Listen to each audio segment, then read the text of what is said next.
ভক্তির পথে কষ্ট আসবেই, এই প্রশ্নটি মানুষের জীবনে একসময় না একসময় গভীরভাবে এসে দাঁড়ায়। বিশেষ করে তখনই যখন মানুষ সংসারের সমস্ত আশা ভরসা ছেড়ে ঈশ্বরের চরণে নিজেকে সমর্পণ করতে চায়। বহু মানুষ ভাবেন ভগবানের ভক্ত হলেই জীবন সহজ হয়ে যাবে, দুঃখ কষ্ট দূরে সরে যাবে, সংসারের জটিলতা কমে যাবে। কিন্তু বাস্তবে দেখা যায় ভক্তির পথে হাঁটতে শুরু করার পর অনেকের জীবনেই যেন হঠাৎ করেই কষ্ট বেড়ে যায়। পরিবারের বাধা, সমাজের বিদ্রূপ, অর্থনৈতিক সংকট, মানসিক অশান্তি, প্রিয়জনের দূরত্ব, এমনকি নিজের মনই নিজের শত্রু হয়ে দাঁড়ায়। তখন মনে প্রশ্ন জাগে, আমি তো ঈশ্বরের পথে চলছি, তবুও কেন এত কষ্ট? এই প্রশ্ন শুধু আজকের নয়, এই প্রশ্ন হাজার হাজার বছর ধরে মানবজাতির হৃদয়ে ঘুরে বেড়াচ্ছে। এই প্রশ্নের উত্তর খুঁজতেই সৃষ্টি হয়েছে গীতা, উপনিষদ, পুরাণ, রামায়ণ, মহাভারত, ভাগবত, বাইবেল, কোরআন, সব ধর্মগ্রন্থেই এই কষ্টের রহস্য নিয়ে গভীর আলোচনা আছে। ভক্তির পথ কোনো গোলাপের পথ নয়, আবার শুধুই কাঁটার পথও নয়। এটি এক রূপান্তরের পথ, যেখানে কষ্ট আসে, কিন্তু সেই কষ্ট ধ্বংসের জন্য নয়, নির্মাণের জন্য। শ্রীমদ্ ভগবদ্গীতায় ভগবান কৃষ্ণ স্পষ্ট করে বলেন, সুখ দুঃখে সমে কৃত্বা লাভালাভৌ জয়া জয়ৌ, অর্থাৎ ভক্তকে সুখ ও দুঃখকে সমভাবে গ্রহণ করতে হবে। এখানে ভগবান কখনোই বলেননি যে ভক্তির পথে দুঃখ আসবে না, বরং তিনি বুঝিয়ে দিয়েছেন দুঃখ আসবেই, কিন্তু ভক্তের দৃষ্টিভঙ্গি বদলে যাবে। দুঃখ তখন আর শাস্তি নয়, শিক্ষায় পরিণত হবে। পুরাণে আমরা দেখি নারদমুনি নিজেই বলেছেন, ভগবানের কৃপা তখনই সম্পূর্ণ হয় যখন তিনি ভক্তের অহংকার ভেঙে দেন। আর অহংকার ভাঙে কি দিয়ে? কষ্ট দিয়ে। ভক্তির পথে কষ্ট আসার মূল কারণ হল এই পথ মানুষের ভেতরের অজ্ঞান, আসক্তি, কামনা, লোভ, ভয়, অহংকার সব কিছুকে একে একে প্রকাশ করে দেয়। ভক্তি মানে শুধু ফুল ধূপ দেওয়া নয়, ভক্তি মানে নিজের ভেতরের অন্ধকারের মুখোমুখি হওয়া। আর অন্ধকারের মুখোমুখি হওয়া কখনোই সুখকর হয় না। মহাভারতের দিকে তাকালে আমরা দেখি যুধিষ্ঠির ছিলেন ধর্মরাজ, কৃষ্ণের পরম ভক্ত, কিন্তু তাঁর জীবনই ছিল সবচেয়ে কষ্টে ভরা। বনবাস, অপমান, দূতসভায় লাঞ্ছনা, ভাইদের দুঃখ, সব কিছু তিনি সহ্য করেছেন। প্রশ্ন ওঠে, ভগবান কেন তাকে রক্ষা করলেন না? আসলে ভগবান তাকে রক্ষা করেছিলেন, কিন্তু মানুষের ধারণা মতো নয়। ভগবান যুধিষ্ঠিরকে রাজ্য থেকে বাঁচাননি, কিন্তু তাকে ধর্ম থেকে বিচ্যুত হতে দেননি। ভক্তির পথে আসল বিপদ দুঃখ নয়, আসল বিপদ হল ধর্মচ্যুতি। এই সত্যটাই পুরাণে বারবার বলা হয়েছে। ভাগবত পুরাণে আছে, যখন ভগবান কাউকে বিশেষভাবে কৃপা করেন, তখন তিনি তার বাহ্যিক সুখ কেড়ে নেন, যাতে সে ভেতরের আশ্রয় খুঁজে পায়। এই কথাটি খুব কঠিন, কিন্তু গভীর সত্য। ভক্তির পথে কষ্ট মানে ভগবানের অবহেলা নয়, অনেক সময় তা ভগবানের বিশেষ নজর। রামায়ণে আমরা দেখি রাম স্বয়ং ভগবান হয়েও বনবাসে গেলেন। সীতা মায়ের জীবন ছিল অবিরাম কষ্টে ভরা, অপহরণ, অপবাদ, বনবাস, বিচ্ছেদ। প্রশ্ন জাগে, ভগবানের সঙ্গিনী হয়েও কেন এত দুঃখ? কারণ ভক্তির পথ মানুষকে শেখায়, ভগবানকে পাওয়া মানে কষ্টহীন জীবন নয়, বরং কষ্টের মধ্যেও সত্যকে আঁকড়ে ধরা। তুলসীদাস বলেছেন, যা কি রাহে ভাব না যাইসি, প্রভু মূরতি দেখি তিসি। মানুষ যেমন মন নিয়ে আসে, ভগবান তাকে তেমনই রূপে দেখা দেন। যে ভক্ত কষ্টকে শত্রু ভাবে, তার কাছে কষ্ট ভগবানের অনুপস্থিতি মনে হয়। আর যে ভক্ত কষ্টকে শিক্ষাগুরু ভাবে, তার কাছে কষ্টই ভগবানের বার্তা হয়ে ওঠে। অন্যান্য ধর্মগ্রন্থেও এই একই কথা বলা হয়েছে। বাইবেলে যীশুখ্রিস্ট বলেছেন, যে আমার পথে চলবে তাকে নিজের ক্রুশ নিজেকেই বহন করতে হবে। কোরআনে বলা হয়েছে, আল্লাহ তার প্রিয় বান্দাদেরই পরীক্ষা নেন বেশি, অর্থাৎ ভক্তির পথ সর্বত্রই পরীক্ষার পথ। এই পরীক্ষা কোনো নিষ্ঠুরতা নয়, এটি প্রস্তুতির প্রক্রিয়া। যেমন সোনা আগুনে না পুড়লে খাঁটি হয় না, তেমনি আত্মাও কষ্ট ছাড়া পরিশুদ্ধ হয় না। এই কথাই উপনিষদে বলা হয়েছে। কষ্ট ভক্তির পথে আসে, কারণ ভক্তির লক্ষ্য শুধু ভগবানকে পাওয়া নয়, ভক্তকে বদলে দেওয়া। ভগবান আমাদের মতো মানুষ চান না, তিনি চান আলোকিত মানুষ।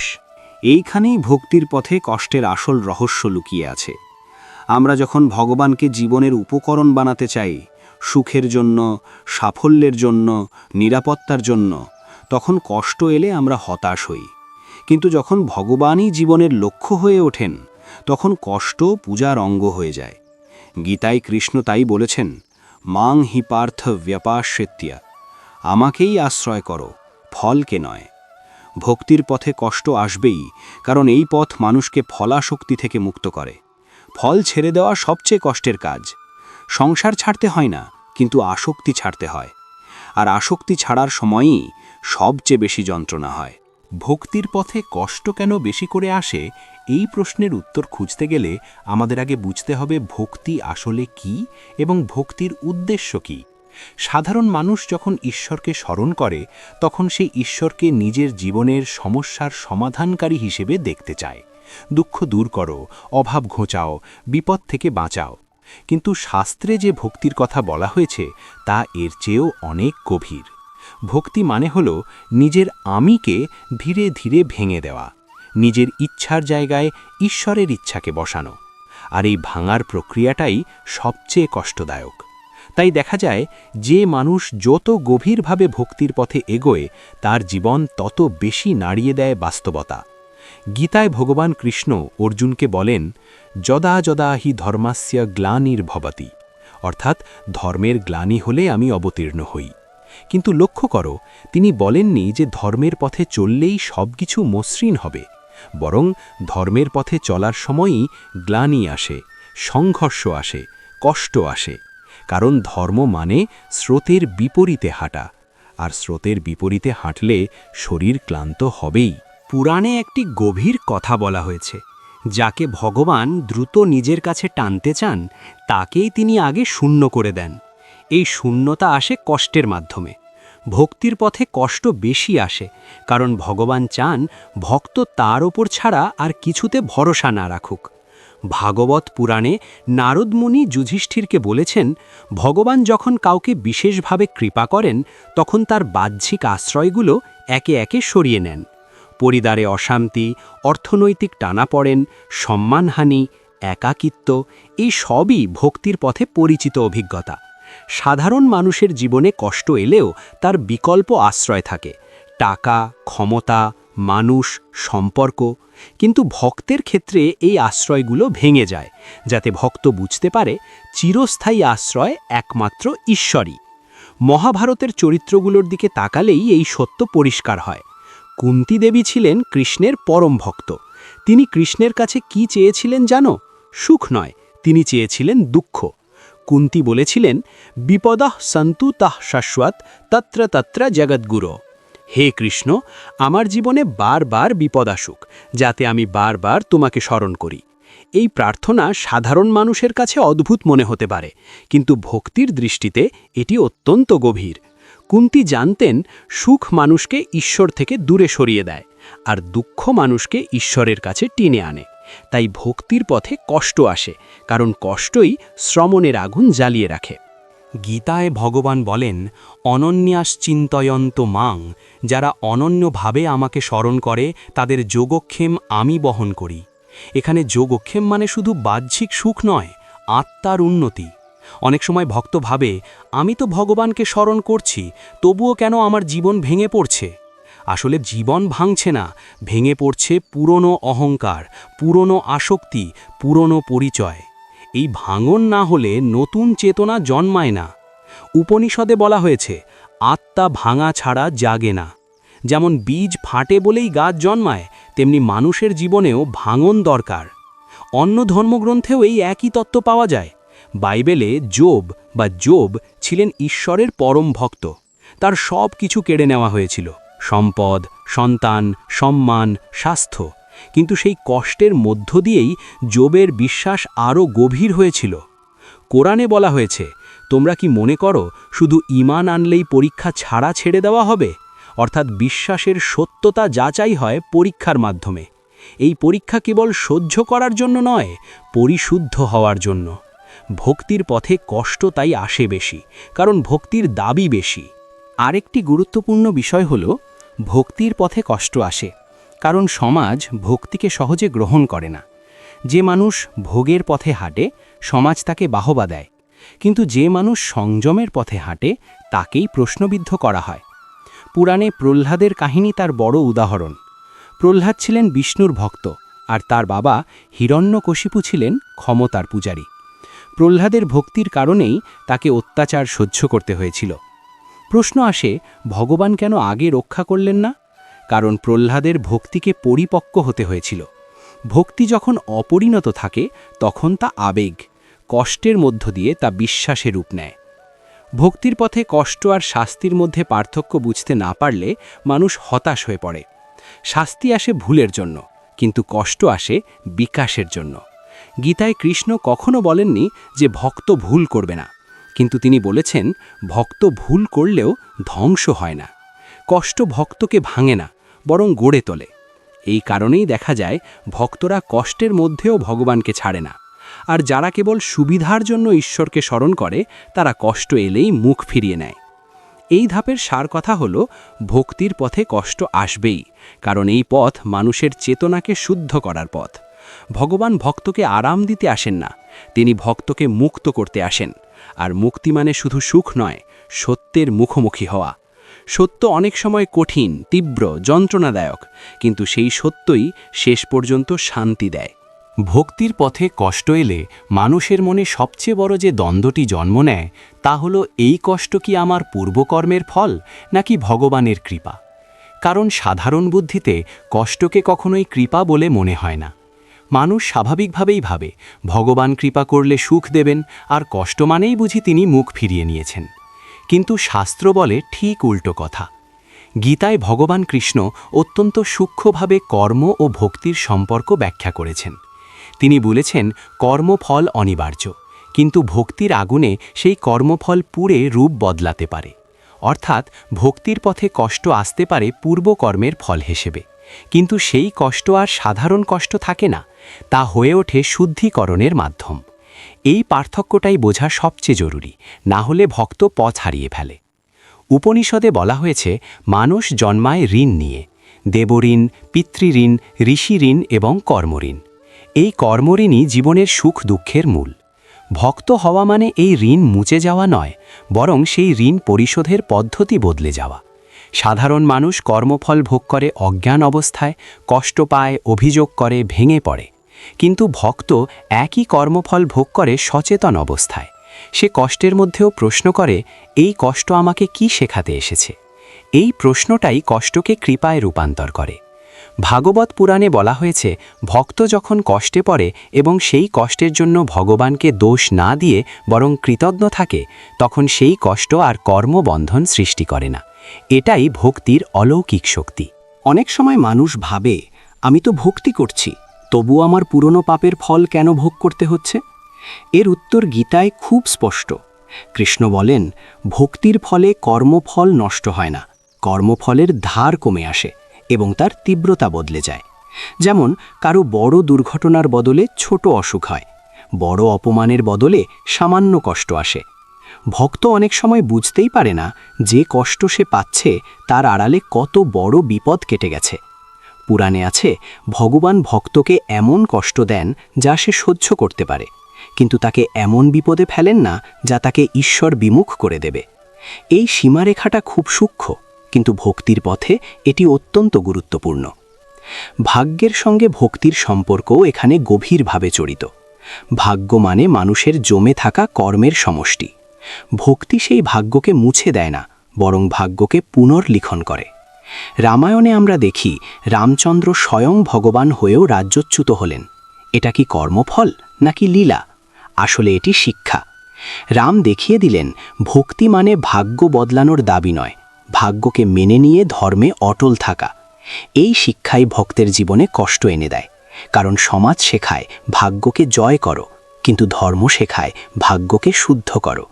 শুদ্ধিকরণ কখনো আরামদায়ক হয় না। ভক্তির পথে কষ্ট এলে আরেকটি বড় যুদ্ধ শুরু হয়, মনের যুদ্ধ। মন তখন নানা প্রশ্ন তোলে, ভগবান কি আমাকে দেখছেন না? আমি কি ভুল পথে চলছি? অন্যরা তো সুখে আছে, শুধু আমার জীবনেই কেন এত অশান্তি? এই মানসিক যুদ্ধই ভক্তির সবচেয়ে কঠিন পরীক্ষা। গীতায় কৃষ্ণ অর্জুনকে বলেন, মনই মানুষের বন্ধু, মনই মানুষের শত্রু। ভক্তির পথে কষ্ট বাসলে মন শত্রু হয়ে ওঠে, কারণ সে চায় পুরনো নিরাপত্তায় ফিরে যেতে। কিন্তু ভক্ত যদি এই সময় ভগবানের নাম স্মরণ ও স্মরণ ছাড়ে না, তখন সেই মনই ধীরে ধীরে বন্ধুতে পরিণত হয়। এই রূপান্তর রাতারাতি হয় না, বহু কান্না, বহু নিঃশব্দ রাত, বহু ভাঙনের মধ্য দিয়ে হয়। পুরাণে ধ্রুবের কাহিনী এই প্রসঙ্গে অত্যন্ত গুরুত্বপূর্ণ। ধ্রুব ভগবানের দর্শন পেয়েছিলেন, কিন্তু তার আগে তাকে সহ্য করতে হয়েছিল প্রচণ্ড কষ্ট, অপমান, কঠোর তপস্যা, শারীরিক যন্ত্রণা। প্রশ্ন ওঠে, এটা কি কর্মফল ছিল? না, এটা ছিল প্রস্তুতি। ভগবান ধ্রুবকে রাজা বানাতে পারতেন বিনা কষ্টে, কিন্তু তিনি ধ্রুবকে এমন রাজা বানাতে চেয়েছিলেন যার অহংকার নেই। কষ্ট ছাড়া অহংকার ভাঙে না। তাই ভক্তির পথে কষ্ট অনেক সময় ভবিষ্যতের দায়িত্বের প্রস্তুতি। অন্য ধর্মগ্রন্থেও এই মানসিক যুদ্ধের কথা বলা হয়েছে। বাইবেলে বলা হয়েছে বিশ্বাসের আগুনে মানুষ শুদ্ধ হয়। কোরআনে বলা হয়েছে আল্লাহ কাউকে তার সামর্থ্যের বাইরে কষ্ট দেন না। এই কথাগুলোর গভীরে গেলে বোঝা যায় কষ্ট আসছে কারণ ভক্ত ভেতরে ভেতরে সেই কষ্ট বহন করার ক্ষমতা অর্জন করেছে। ভগবান দুর্বলকে ভাঙতে কষ্ট দেন না, তিনি শক্তিশালীকে গড়তে কষ্ট দেন। এই দৃষ্টিভঙ্গি বদলে গেলে ভক্তির পথে কষ্ট আর অন্ধকার মনে হয় না, তা হয়ে ওঠে এক নীরব আলো। এই ধাপের শেষ কথা হলো, ভক্তির পথে কষ্ট এলে প্রশ্ন করা উচিত নয় কেন আমার সঙ্গে এমন হচ্ছে, বরং প্রশ্ন করা উচিত এটা আমাকে কোথায় নিয়ে যেতে চাইছে। কর্মফল ভক্তকে বাঁধে না, যদি সে সেই কষ্টকে ভগবানের হাতে তুলে দিতে পারে। কষ্ট তখন আর শাস্তি থাকে না, হয়ে ওঠে প্রসাদ। আর প্রসাদ মিষ্টি হোক বা তেতো, ভক্ত তা মাথা পেতে গ্রহণ করে। ভক্তির পথে যখন কষ্ট আসে, তখন আসল প্রশ্ন হলো ভক্ত কি করবে। কারণ কষ্ট নিজে নিজে ভক্তিকে নষ্ট করে না, কষ্টের প্রতি ভক্তের প্রতিক্রিয়াই ভক্তিকে গভীর করে অথবা ভেঙে দেয়। শাস্ত্র বারবার বলে, ভক্তির পথে কষ্ট এলে পালিয়ে যাওয়া নয়, বরং সচেতনভাবে তার ভেতর দিয়ে যাওয়াই ভক্তের ধর্ম। গীতায় ভগবান কৃষ্ণ অর্জুনকে বলেছেন, তিতিক্ষেস্য ভারত, হে ভারত সহিষ্ণু হও। এই সহিষ্ণুতা কোনো দুর্বলতা নয়, এটি ভেতরের শক্তির প্রকাশ। ভক্তির পথে কষ্ট এলে প্রথম করণীয় হল ধৈর্য ধারণ করা, কারণ তাড়াহুড়ো করে নেওয়া সিদ্ধান্ত প্রায়ই ভক্তিকে ক্ষতিগ্রস্ত করে। অনেক ভক্ত কষ্ট এলে ভাবে, আমি বুঝি ভুল পথে আছি, তাই সব ছেড়ে দেব। কিন্তু শাস্ত্র বলে ঠিক এই মুহূর্তটাই হলো পরীক্ষার মুহূর্ত। এই সময় ভক্ত যদি দাঁড়িয়ে থাকতে পারে, তাহলেই ভক্তির ভিত মজবুত হয়। দ্বিতীয় করণীয় হল স্মরণ। স্মরণ মানে শুধু নাম জপ নয়, স্মরণ মানে ভগবানের শিক্ষাকে মনে রাখা। গীতায় কৃষ্ণ যখন বলেন মনমানা ভাবো, আমাকে মনে রাখো, এর অর্থ এই নয় যে সারাক্ষণ চোখ বন্ধ করে বসে থাকো। এর অর্থ হলো জীবনের প্রতিটি পরিস্থিতিতে ভগবানের দৃষ্টিভঙ্গি মনে রাখা। কষ্ট এলে মনে রাখতে হবে এই কষ্টও ক্ষণস্থায়ী, এই কষ্টও অর্থহীন নয়। ভাগবত পুরাণে বলা হয়েছে, ভক্ত যখন দুঃখের মধ্যেও ভগবানের নাম স্মরণ করে, তখন সেই দুঃখ তার হৃদয়ে বিষ হয়ে জমে না। সাধারণ মানুষ দুঃখ জমিয়ে রাখে, ভক্ত দুঃখ ভগবানের চরণে অর্পণ করে। এই অর্পণ করার অভ্যাসই ভক্তিকে হালকা করে। তৃতীয় এবং সবচেয়ে কঠিন করণীয় হল আত্মসমর্পণ। আত্মসমর্পণ মানে হাত গুটিয়ে বসে থাকা নয়, আত্মসমর্পণ মানে নিজের সীমাবদ্ধতা স্বীকার করা। গীতার শরণাগতি শ্লোক সর্বধর্মান পরিত্যাজ্য মামেকাম শরণং ব্রজ, এই শ্লোকের ভুল ব্যাখ্যা অনেকেই করে। এর অর্থ এই নয় যে সব দায়িত্ব ছেড়ে দাও, এর অর্থ হলো নিজের অহংকার ছেড়ে দাও। ভক্তির পথে কষ্ট এলে অহংকারই সবচেয়ে বেশি আহত হয়। আমি তো ভক্ত, আমার সঙ্গে এমন কেন? এই আমিটাই আসল বাধা। আত্মসমর্পণ মানে এই প্রশ্ন ছেড়ে দেওয়া এবং বলা, আমি বুঝতে পারছি না, কিন্তু আমি তোমার উপর ভরসা রাখছি।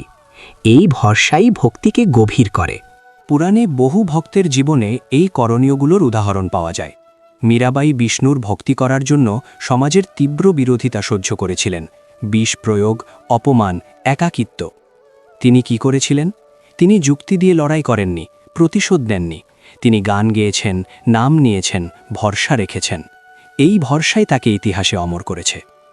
প্রহ্লাদ যখন অগ্নি, বিষ, পাহাড় সব সহ্য করলেন, তখন তার করণীয় ছিল একটাই, নারায়ণ স্মরণ।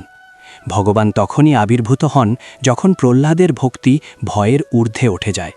অর্থাৎ ভক্তির পথে কষ্ট এলে ভক্তের কাজ হল ভয়ের ওপরে উঠে যাওয়া, প্রশ্নের ওপরে উঠে যাওয়া। আরেকটি গুরুত্বপূর্ণ করণীয় হল কষ্টের সময় ভক্ত যেন নিজেকে অন্যের সঙ্গে তুলনা না করে। এই তুলনাই ভক্তির পথে সবচেয়ে বড় বিষ। মন বলে অন্যরা তো ভগবানের নাম নেয় না, তবুও সুখে আছে, আর আমি নাম নিচ্ছি তবুও কষ্ট পাচ্ছি। গীতায় কৃষ্ণ এই মানসিকতাকেই অবিদ্যা বলেছেন। প্রত্যেক আত্মার পথ আলাদা, প্রত্যেক কর্মের হিসাব আলাদা। ভক্তির পথে কষ্ট এলে নিজের পথের দিকে তাকানোই একমাত্র সঠিক দৃষ্টিভঙ্গি। তুলনা করলে কষ্ট দ্বিগুণ হয়, স্মরণ করলে কষ্ট হালকা হয়। অন্য ধর্মগ্রন্থেও এই করণীয়গুলোর কথা বলা হয়েছে। বাইবেলে বলা হয়েছে ধৈর্যের মধ্য দিয়ে বিশ্বাস পূর্ণতা পায়। কোরআনে বলা হয়েছে নিশ্চয়ই ধৈর্যশীলদের সঙ্গে আল্লাহ আছেন। এই কথাগুলোর গভীর অর্থ একটাই, কষ্টের সময় ঈশ্বর দূরে থাকেন না, বরং নীরবে কাছাকাছি থাকেন। কিন্তু এই নীরবতাই ভক্তের কাছে সবচেয়ে কঠিন লাগে। ভক্তির পথে কষ্ট এলে ঈশ্বরের নীরবতাকে অবহেলা মনে না করে উপস্থিতি হিসেবে গ্রহণ করাই আসল সাধনা। এই ধাপের সার কথা হল, ভক্তির পথে কষ্ট এলে ভক্তের করণীয় কোনো জটিল আচার নয়, বরং 3টি সহজ কিন্তু কঠিন কাজ: ধৈর্য ধরা, স্মরণ করা, আত্মসমর্পণ করা। যে ভক্ত এই 3টিকে আঁকড়ে ধরতে পারে তার কষ্ট ভক্তিকে ধ্বংস করে না, বরং সেই কষ্টই তাকে ভেতর থেকে আলোকিত করে। কষ্ট তখন আর বাধা থাকে না, হয়ে ওঠে সেতু, যে সেতু পার হয়ে ভক্ত ভগবানের আরও কাছে পৌঁছে যায়। ভক্তির পথে কষ্ট শেষ পর্যন্ত যে জায়গায় নিয়ে যায়, সেই জায়গাটাই হলো ভক্তির পরিণতি। শুরুতে মানুষ ভক্তি করে চাওয়ার জন্য, সুখের জন্য, সমস্যার সমাধানের জন্য, নিরাপত্তার জন্য। এই স্তরটিকে শাস্ত্রে বলা হয়েছে আর্তভক্তি। এই স্তরে কষ্ট এলে মানুষ সবচেয়ে বেশি ভেঙে পড়ে, কারণ তার ভক্তি এখনও চুক্তির মতো। আমি ভগবানের নাম নেব, ভগবান আমাকে সুখ দেবেন। কিন্তু ভক্তির পথ এখানেই শেষ নয়, কষ্ট আসে এই চুক্তিকে ভাঙতে। যখন মানুষ বারবার কষ্ট পেয়েও ভগবানের কাছেই ফিরে আসে, তখন সে প্রবেশ করে দ্বিতীয় স্তরে, জিজ্ঞাসু ভক্তি। এখানে ভক্ত আর শুধু চায় না, সে জানতে চায় জীবনের অর্থ কী, কষ্টের অর্থ কী, ঈশ্বর আমাকে কী শেখাতে চাইছেন। এই স্তরে কষ্ট ভক্তিকে গভীর করে, কারণ কষ্ট মানুষকে প্রশ্ন করতে শেখায়, আর প্রশ্ন মানুষকে সত্যের দিকে নিয়ে যায়। গীতায় কৃষ্ণ বলেন 4 প্রকার ভক্ত আমার কাছে আসে: আর্ত, অর্থার্থী, জিজ্ঞাসু এবং জ্ঞানী।